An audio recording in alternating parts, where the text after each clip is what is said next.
अगर आपके पेट में गैस रहती है, बार बार आपको ये गैस को खारिज करना पड़ता है और आप इस गैस से तंग है, तो आज की ये वीडियो आपके लिए बहुत ज्यादा फायदेमंद होने वाली है, क्योंकि इसके अंदर मैं आपको बताऊंगा कि आखिर ये गैस आपके पेट में बहुत ज्यादा बन क्यों रही है और क्या कुदरती अपने लाइफस्टाइल में आप तब्दीली करके इसको बिल्कुल ठीक कर सकते हैं, अपने आप को गैस फ्री कर सकते हैं।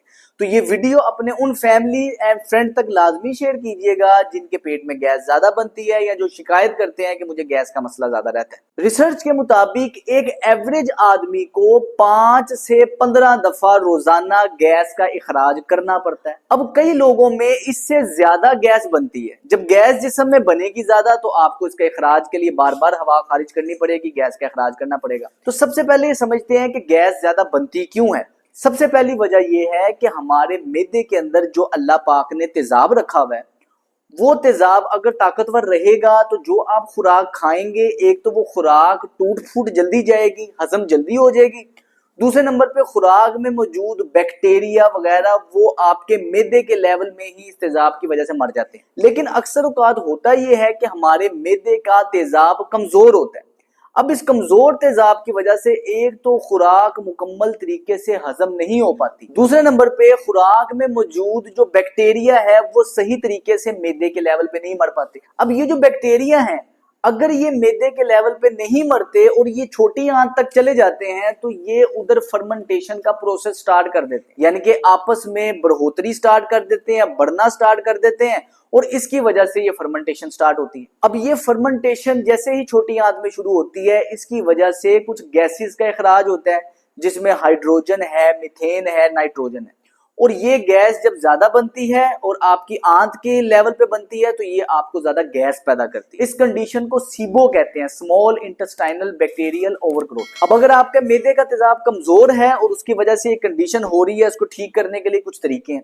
सबसे पहला तरीका ये है कि आपने कोशिश करना है कि एप्पल साइडर विनीगर निहार मुंह लाजमी इस्तेमाल करें। उसका तरीकाकार ये है कि 1 चम्मच सेब का सिरका 1 गिलास पानी में डाल के मिक्स करके आप सुबह खाली पेट वो इस्तेमाल कर लें। लेकिन कई लोगों को सेब का सिरका सूट नहीं करता। उसका तरीकाकार ये है कि जब भी आप खाना खाएं, खाने के फौरन बाद आपने 1 गिलास पानी के अंदर 1 लीमू निचोड़ के वो पी लेने। ज्यादा बेहतर तो ये है कि गिलास के पानी में लीमू निचोड़ के आप पी लें, वो सबसे ज्यादा बेहतरीन रहता है। लेकिन कई लोगों को ये सूट नहीं करता, लीमू वाला पानी से उनका गला वगैरह खराब हो जाता है, एलर्जी हो जाती है। उनके लिए मैं एडवाइस करता हूँ कि आप खाने के ऊपर ही अपने सालन में थोड़ा सा लीमू स्क्वीज कर लें और इससे आपके सालन का टेस्ट भी बेहतर हो जाता है और आपके स्टमक की एसिडिटी को भी थोड़ी सी सपोर्ट मिल जाती है। साथ ही खाने के बाद थोड़ा सा रायता या थोड़ा सा दही इस्तेमाल करना भी आपके मैदे को प्रो एंड प्रीबायोटिक प्रोवाइड करता है और आपके मैदे की तेजाबियत को सपोर्ट देता है। खाने के साथ अचार का इस्तेमाल हमारे कल्चर का हिस्सा रहा है। हर कल्चर के अंदर अचार किसी ना किसी फॉर्म में लाजमी पाया जाता है, चाहे कि वो सिरके वाला अचार हो, चाहे कि वो हमारा इधर ट्रेडिशनल अचार हो या चाहे कि वो किमची हो। ये इस तरह के अचार, आप जो सा अचार पसंद करते हैं, आपने अपनी खुराक के अंदर थोड़ा सा अचार लाजमी रखना है, क्योंकि अचार की वजह से भी आपकी एसिडिटी को सपोर्ट मिलती है। दूसरे नंबर पे इस अचार से आपको प्री एंड प्रोबायोटिक्स मिल जाते हैं, लेकिन आपने बहुत ज्यादा नहीं खा लेना ताकि आपका गला खराब ना हो। और ये अचार आपकी खुराक को मुकम्मल तरीके से हजम करने में भी मदद देते हैं। खाने के साथ कोशिश करें कि पानी का इस्तेमाल ना करें। मैं अपने मरीजों को एडवाइस करता हूं कि अगर आपको बदहजमी, गैस, सीने की जलन जैसी कंडीशन रहती है तो कोशिश करें खाने से पहले और खाने के दरमियान में आप पानी ना पिएं। उसकी वजह यह है कि जब भी हम खाने के साथ पानी पीते हैं तो हमारे जो मैदे के अंदर तेजाब है वो तेजाब पतला हो जाता है, डाइल्यूट हो जाता है, जिसकी वजह से खुराक सही तरीके से हजम नहीं हो पाती, आपके बैक्टीरिया सही तरीके से मर नहीं पाते और वो आपकी छोटी आंत में जाके अपनी फर्मेंटेशन का प्रोसेस स्टार्ट कर देते हैं। जिन लोगों को गैस का मसला रहता है उनके लिए जरूरी ये है कि आप कुछ दिन अपनी खुराक में से सलाद को एलिमिनेट करें, सलाद का इस्तेमाल कम करें। उसकी वजह ये है कि सलाद में मौजूद फाइबर इस बैक्टीरिया की खुराक बनता है, उसकी वजह से वो अपनी फर्मेंटेशन का प्रोसेस बढ़ा देते हैं। और खास तौर पे अगर आपके सलाद में प्याज मौजूद है तो इस प्याज की वजह से भी आपको गैस ज्यादा होने का अंदेशा रहता है। तो इसलिए कोशिश करें, सलाद बहुत अच्छी चीज है, लेकिन अगर आपको गैस का मसला है कोशिश करें कुछ दिन सलाद को अवॉइड करें ताकि आपके मैदे का तेजाब ताकतवर हो सके और आपका ये फर्मेंटेशन का प्रोसेस कम हो, रिकवरी आए। दूसरे नंबर पे होता यह है कि आपको फूड इंटॉलरेंस पाई जाती है। कई लोग दूध सही तरीके से हजम नहीं कर पाते क्योंकि उनके जिस्म के अंदर दूध को हजम करने वाला एंजाइम मौजूद नहीं होता। इसको लैक्टोज इंटॉलरेंस कहते हैं। इस तरह कई लोग ग्लूटेन को सही तरीके से हजम नहीं कर पाते, इस कंडीशन को ग्लूटेन इंटॉलरेंस कहते हैं। तो मैं अपने मरीजों को ये एडवाइस करता हूं कि अगर आपको गैसेस वगैरह का मसला रहता है, दूध और डेयरी के प्रोडक्ट्स को अवॉइड करें ताकि आपको ब्लोटिंग और गैस वगैरह ना बने, और साथ ही ग्लूटेन को अवॉइड करें, ग्लूटेन फ्री फूड आप लें। और जो आप घर में रोटी वगैरह लेते हैं, कोशिश करें मल्टीग्रेन के आटे की रोटी लें ताकि आपका निजाम इंहजाम बेहतर हो सके और इंसुलिन अचानक से स्पाइक ना हो, और आपके जिस्म में जो फाइबर जाएगा इससे वो भी हेल्दी फाइबर होगा। तीसरे नंबर पे कुछ खाने की चीजें ऐसी होती हैं जो कि ज्यादा गैस प्रोड्यूस करती हैं, जिसको आम जबान में, देसी जबान में बादी चीजें कहते हैं। मतलब चावल, गोभी, आलू, इसके अलावा बीन्स और कुछ किस्म की ऐसी दालें जो कि आपके जिस्म में गैस को ज्यादा पैदा करती हैं। जब भी आप इस तरह के खाने खाएंगे तो आप में ऑटोमेटिकली गैस जिस्म में बनेगी ही ज्यादा, तो फिर गैस ज्यादा अखराज होगी। तो इसलिए कोशिश करें इस खुराकों को अवॉइड करें। इसकी जगह आपने अपनी खुराक के अंदर जो हर्ब्स ऐड करनी है, उसके अंदर पुदीना आपके लिए बहुत फायदेमंद है। कोशिश करें अपनी खुराक के अंदर थोड़ा सा पुदीना लाजमी ऐड करें। लीमू आपके लिए बहुत ज्यादा फायदेमंद है, अदरक आपके लिए बहुत ज्यादा फायदेमंद है, सौंफ आपके लिए बहुत ज्यादा फायदेमंद है। तो मैं अपने मरीजों को एडवाइस करता हूं कि थोड़ा थोड़ा बारीक बारीक सा अदरक काट के सालन के ऊपर आप छिड़क के वो खा सकते हैं।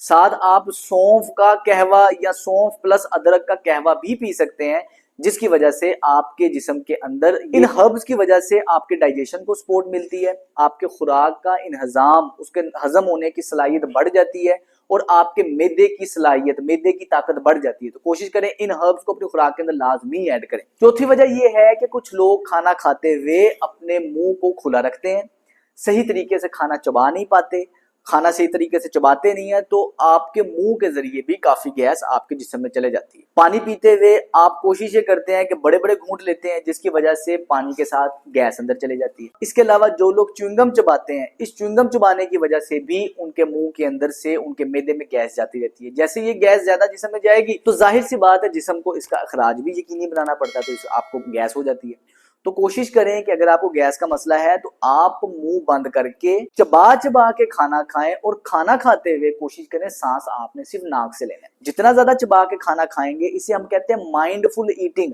खाते हुए आपका फोकस सिर्फ और सिर्फ खाने की तरफ हो, और चबा चबा के खाना खाएं। आपके मैदे को काम कम करना पड़ेगा, आपकी आंतों को काम कम करना पड़ेगा, खुराक काफी ज्यादा हजम शुदा ही आपके मैदे के अंदर जाएगी, तो आपके जिस्म का जोर कम लगेगा, बैक्टीरिया भी जल्दी मर जाएंगे और आपकी खुराक हजम साथ होने के साथ साथ आपको गैस नहीं बनेगी। साथ ही जब आप पानी पीते हैं कोशिश करें पानी बड़े बड़े घूंट में ना पिए, सिप लेके पिए, यानी कि पानी को चूस चूस के पिए। मैं अपने मरीजों को एडवाइस करता हूँ या तो पानी को आप खींच खींच के चूस चूस के पिए, नहीं तो आप स्ट्रॉ के साथ पानी पीने से भी ये होता है कि आपके जिस्म में, पेट में सिर्फ और सिर्फ पानी जाता है, गैस नहीं जाती। और पांचवी वजह यह है कि लोग कार्बोनेटेड ड्रिंक्स का इस्तेमाल बहुत ज्यादा करते हैं, बोतलें वगैरह ज्यादा पीते हैं। ये बोतलें आपके जिस्म में गैस बनाती हैं, जब गैस ज्यादा बनेगी तो गैस को खारिज करने के लिए आपको ज्यादा गैस पास करनी पड़ेगी। तो कोशिश करें कार्बोनेटेड ड्रिंक्स को अवॉइड करें। खास तौर पर सबसे जरूरी चीज ये है कि चीनी, चावल, मैदा, प्रोसेस्ड फूड्स आप अपनी खुराक के अंदर अवॉइड करें। इसकी वजह से आपके जिस्म में इन्फ्लेमेशन नहीं होगी, सूजन नहीं होगी, गैस नहीं बनेगी और आप ओवरऑल आप हेल्दी रहेंगे, आपका निजाम बेहतर रहेगा। उम्मीद करता हूँ ये वीडियो आपके लिए फायदेमंद रही होगी। इसे अपनी फ्रेंड्स एंड फैमिली तक सदका जारी समझ के लाजमी शेयर करें ताकि ज्यादा से ज्यादा लोग इससे फायदा उठा सकें। मेरा नाम है डॉक्टर सलमान फिरोज। अस्सलाम वालेकुम।